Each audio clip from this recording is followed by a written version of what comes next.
Masek Ngom, membre de l'intersyndicale des travailleurs des universités du Sénégal. waaw li waral assemblée générale tey bi mooy boobu ba léegi dañ nekkoon en négociation ak sunu ministère ci sunu plateforme revendicative bi nga xamante ni depuis 2012 ba léegi lañ ko déposé woon sur la table du ministre de l'enseignement supérieur de la recherche et de l'innovation boobu ba léegi nag ñu nekk si en négociation ñu gis ni amul benn avancée ñu ni kon jot na fi ñu toll nii ñu woo travailleurs yi vraiment pour rendre leen compte par rapport ak négociation yi fi ñu toll mais aussi waxtaan ak ñoom ci suñu plan d'action bi nga xamante ni fas yéene nañ ko taxawal à partir d'aujourd'hui. lan mooy plan d'action bi. waaw bala may wax plan d'action bi damay wax d'abord par rapport ak revendication yi parce que mënuma comprendre tey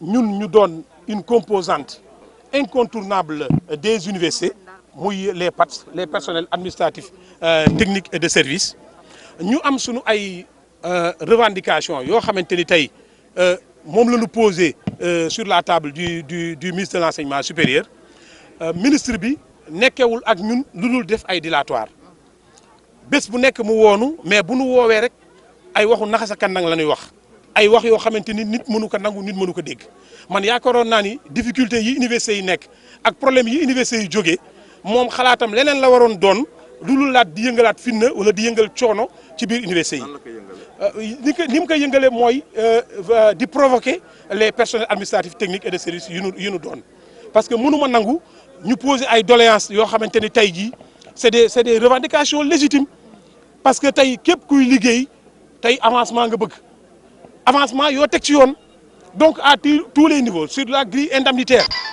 tey waroon na ñëw waxtaan si ak ñun parce que posé woon nañu revendication yi ba échanger mu woonu yóbbu nu donc fële Saly Portudal pour benn séminaire u 4 jours yan fa def yëpp ak le top management des universités ak vraiment tous les responsables de son ministère liggéey ban fa defoon yëpp amul lu muy def lu dul bàyyi ba le 13 mu convoqué nu à l'hôtel Goodray xaw ma nu équipe bi xam nga du actionnaire si restaurant boobu woonu fa yàq ay millions amul lu muy def lu dul du remettre en cause liggéey bi nga xamante ne defoon nañ ko foofu ca Saly Portudal ñu gis ni kon Mary Teuw Niane taxawul pour régler problème mu université yi mais dafa bëgg di yëngal coow ak di yëngal fitna fu mu toll ñun nag comme loolu rek la bëgg dañ siy dem ak moom ñu jël suñu courage à deux mains ni à partir d'aujourd'hui ñun parti yu université yu Sénégal yëpp dinu paralyser toutes les universités du Sénégal parce que dootuñu accepter ñun di négocier wala ñuy waxtaan ak Mary Teuw Niane si benn point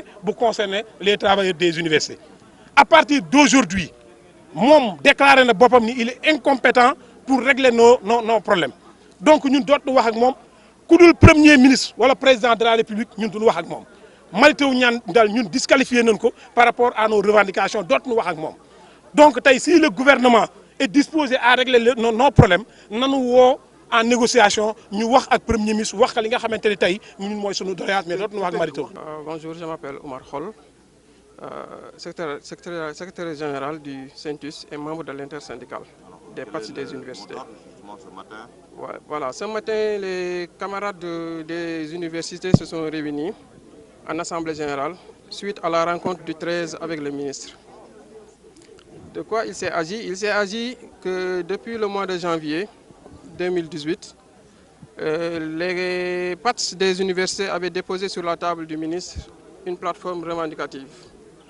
Comme vous le savez, depuis 2012, au sortir de la concertation sur l'enseignement supérieur, 11 mesures ont été prises par monsieur le Président de la République. Et parmi ces 11 mesures, il n'y en avait que 2 qui concernaient les universités, les PATS des universités. La première mesure, c'était la révision du statut des PATS, un statut qui est caduc, qui n'est plus adapté aux pratiques de l'heure. La deuxième mesure, c'est l'amélioration des conditions de vie et de travail des travailleurs. Donc depuis 2012, les PATS des universités attendent le ministre sur ces 2 points. Et nous avons constaté que depuis 2012, le ministre ne fait que du dilatoire. Alors, vous vous êtes réunis, certaines déclarations ou décisions ont été prises, et à l'issue de la dernière réunion, il y a eu un clash, non? Oui, oui. Qu'est-ce qui s'est passé? En fait, comme vient de le dire mon camarade en Wolof, on s'est réunis plusieurs fois avec les staffs du ministre. Et la dernière rencontre a été à Saly, où toutes les propositions ont été faites en présence des représentants du ministre, comme il le dit, le top management. Et dans l'agenda que le ministre nous avait proposé, au mois d'avril, on devait finaliser. On est au mois de juin. Nous avons constaté que le ministre nous appelle encore, nous invite encore à des discussions. Et l'intersyndicale a jugé utile de s'arrêter pour essayer de comprendre ce que le ministre veut faire avec nous. Nous avons constaté toutes les autres communautés, toutes les autres parties qui sont dans l'université, quand ils font des mouvements de grève, leur problème est réglé. Le PATS est patient, il va au dialogue, mais toujours le problème reste et demeure. C'est pour cela que l'intersyndicale a décidé de décréter, à partir d'aujourd'hui, de paralyser toutes les universités jusqu'à ce que la plateforme des PATS soit réglée et qui se résume en quelques points. C'est la révision du statut des PATS, c'est la mobilité entre les universités, c'est le prêt DMC qui est donné à tous les fonctionnaires, c'est la mise en place du centre de formation universitaire et c'est la revalorisation de la grille indemnitaire et de la grille salariale des travailleurs. Le ministre est disqualifié? Apparemment oui, dans la mesure où... Oui, il est disqualifié, comme vous le dites. Dans la mesure où, depuis janvier, on négocie avec lui. Aujourd'hui, le 13, il nous dit qu'il faut aller voir le Premier ministre. On se dit que le ministre se disqualifie lui-même.